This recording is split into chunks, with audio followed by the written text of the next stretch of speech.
Bonjour, je suis Geoffrey Axer de l'auberge Frankenbourg, chef pâtissier depuis 2003. Et aujourd'hui, je vais vous réaliser la recette de la tarte au citron meringuée version 2010.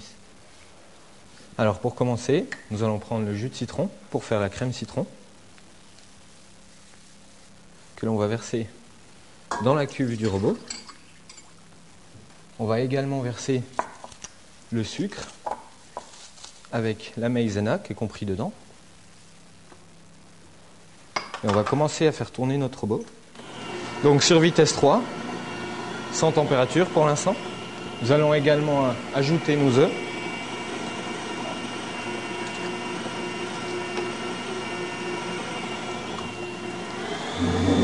Le mélange se fait. Ensuite, on arrête le mélange. On enlève à nouveau. Et on va changer de crochet. Pour insérer le crochet racleur pour la cuisson.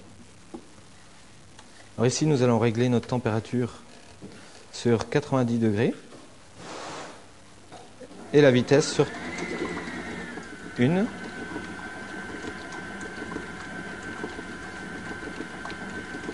Voilà, on a réglé notre température sur 90 degrés pendant 4 minutes à peu près. Donc pendant ce temps, la crème va cuire tout doucement. Et pendant ce temps, nous allons faire la meringue qui va servir de hauteur à la tarte au citron. Donc pour un meringue, nous avons besoin des blancs d'œufs et du sucre.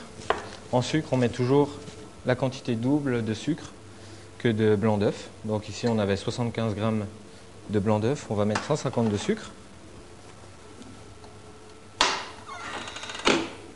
Nous faisons tourner notre meringue sur vitesse 3 et en réglant la température à 55 degrés pour que la meringue chauffe un peu et qu'elle soit plus dure, plus compacte. Et on va régler le temps sur 5 minutes à peu près.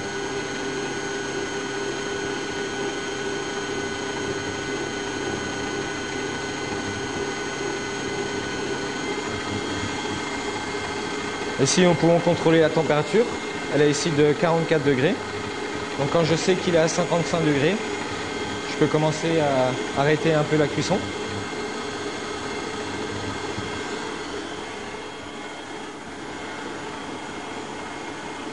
Ici, la température de la crème atteint 70 degrés. Donc c'est pas encore bon pour la cuisson. Il faut qu'elle ait atteint 95-100 degrés. Alors vous voyez, à toujours bien laisser la température entre 60 et 50. Parce que si ça dépasse 60 degrés, le moteur il va ralentir pour sécurité et la meringue ne va pas assez monter. Donc il faut toujours laisser à 55 degrés. Donc on voit qu'ici que la crème au citron commence à fumer un peu. Donc notre meringue est toujours à 55 degrés pour l'instant. Elle commence à monter.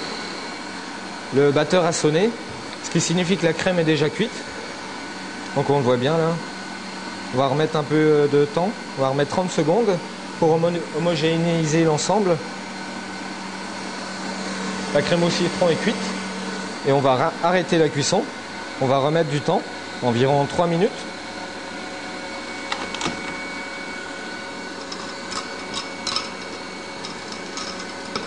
Donc le beurre ici, il est pour donner un côté crémeux. Quand elle sera refroidie, la crème, on aura cette texture crémeuse en bouche.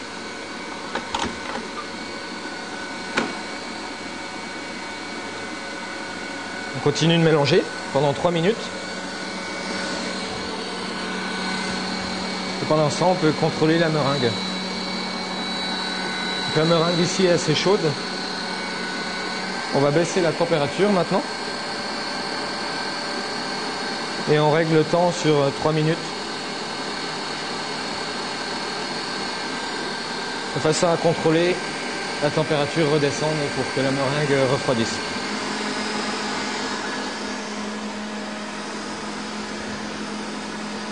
Donc notre crème au citron est bien homogène. On l'a refroidie. Elle est ici à 70 degrés. Il ne reste plus qu'à la débarrasser. Hop.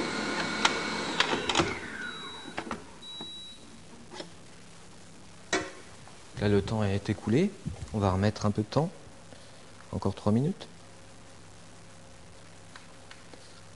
La température est à 42 degrés. Il faut vraiment que ça soit bien refroidi.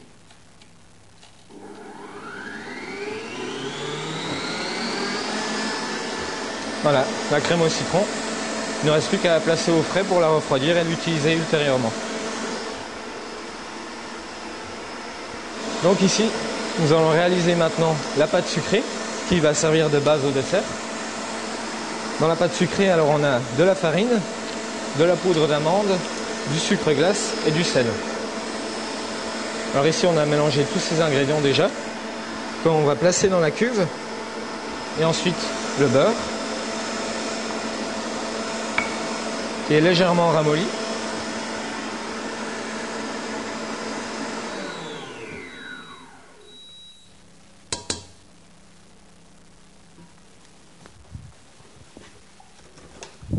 La meringue est arrêtée. On va contrôler comment elle est. Donc elle est encore à 36 degrés. Je voudrais atteindre une température de 25-30 degrés. Donc on va continuer. On remet 3 minutes. Notre pâte sucrée qui est en train de se faire. Donc on place le crochet, ce qu'on appelle la feuille en pâtisserie.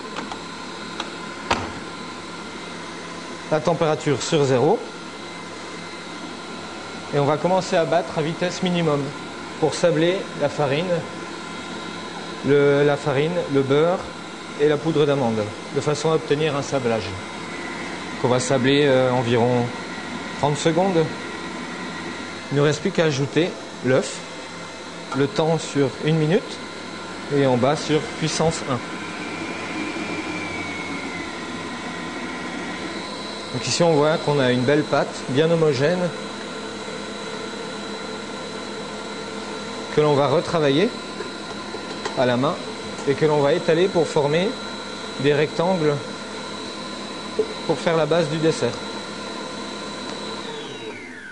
Pendant ce temps, on va laisser reposer la pâte une demi-heure et on va s'occuper de la meringue. Donc ici, on voit que la meringue est terminée. Il faut qu'elle tienne bien dans le fouet. On en prend un peu comme ça et on regarde si elle tombe. Si elle ne tombe pas, c'est qu'elle est bonne. Alors ici, on va préparer une poche munie d'une douille cannelée. On va mettre notre meringue dedans. Donc cette meringue, on l'appelle en pâtisserie la meringue suisse, car c'est comme si on l'avait montée au bain-marie. À savoir, elle est beaucoup plus compacte et elle est meilleure en goût qu'une meringue classique ou une meringue italienne.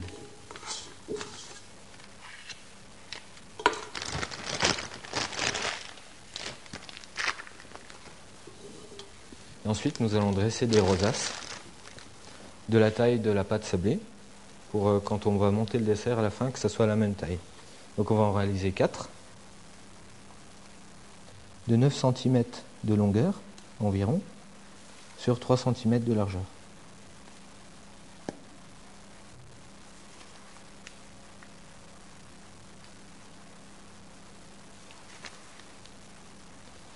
Alors vous pouvez faire différentes formes que vous voulez. Ici je fais des rosaces comme ça. Mais vous pouvez faire d'autres formes comme celle-là par exemple.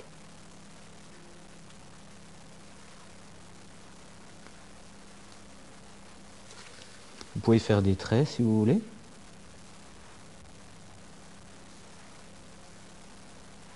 Visuellement, moi je préfère des meringues qui sont comme ça.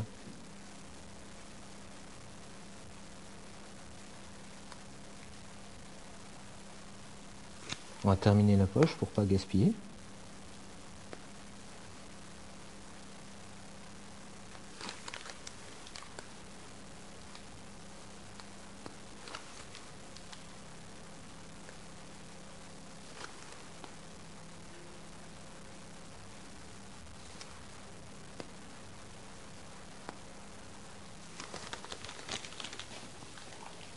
Donc ici nous avons nos meringues qui sont prêtes. Il n'y a plus qu'à les sécher dans un four à 100 degrés pendant 1 heure environ. Comme ça permettrait d'avoir une meringue bien sèche et croustillante.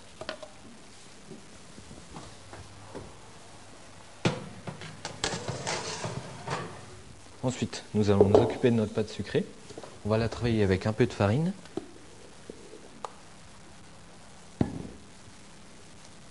Voilà, c'est ce qu'on appelle fleurer en termes culinaires.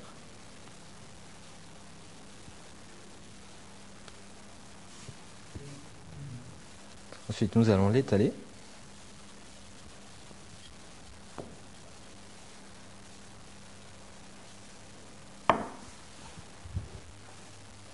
Puis, sur une feuille de papier cuisson siliconée, on continue à l'étaler.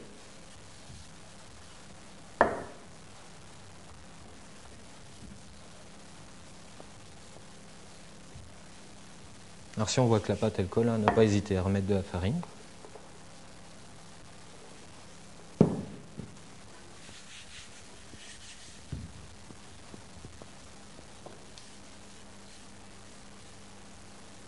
C'est ce qui arrive quand la pâte est très fraîche.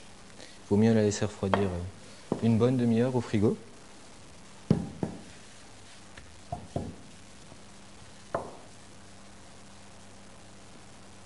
Voilà. Alors ensuite, on la pique avec un pic vide. Donc d'où son nom l'indique, c'est pour piquer plus vite. Et il ne nous reste plus qu'à l'enfourner à 160 degrés pendant 20 minutes. Mais avant, nous allons l'emporter avec cet emporte-pièce, donc de la taille du dessert, qui fait 9 cm sur 3. On va emporter des rectangles comme ça.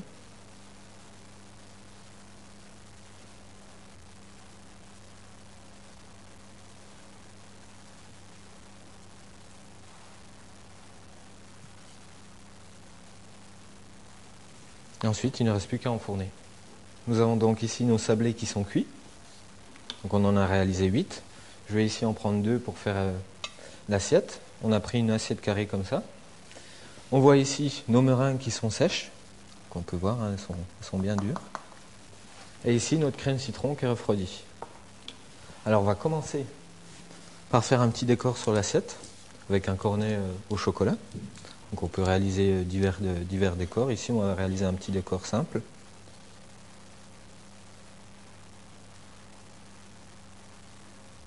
Donner une belle présentation à l'assiette.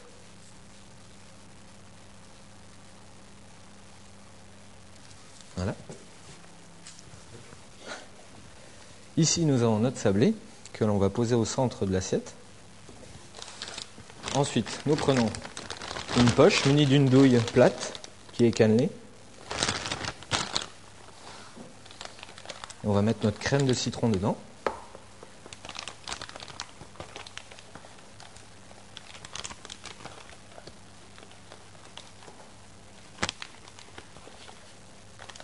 Alors on l'a appelée tarte au citron revisitée, ou tarte au citron de l'année 2010. Elle est d'une forme rectangle, donc on a mis 2 couches de pâte sablée avec la crème citron et on pose notre meringue dessus. Donc ce qui fait un dessert de restaurant un peu plus élaboré qu'une tarte au citron toute simple. Alors ici on a rempli notre poche. On va commencer à mettre de la crème sur le premier sablé. On va le tenir un peu, pas qu'il bouge. Comme ceci. Le deuxième sablé, moi je le pose à l'envers.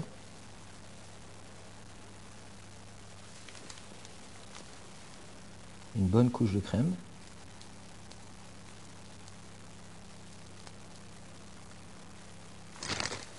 Et on va terminer par poser une meringue. Donc voici. Et voilà, la tarte au citron version 2010.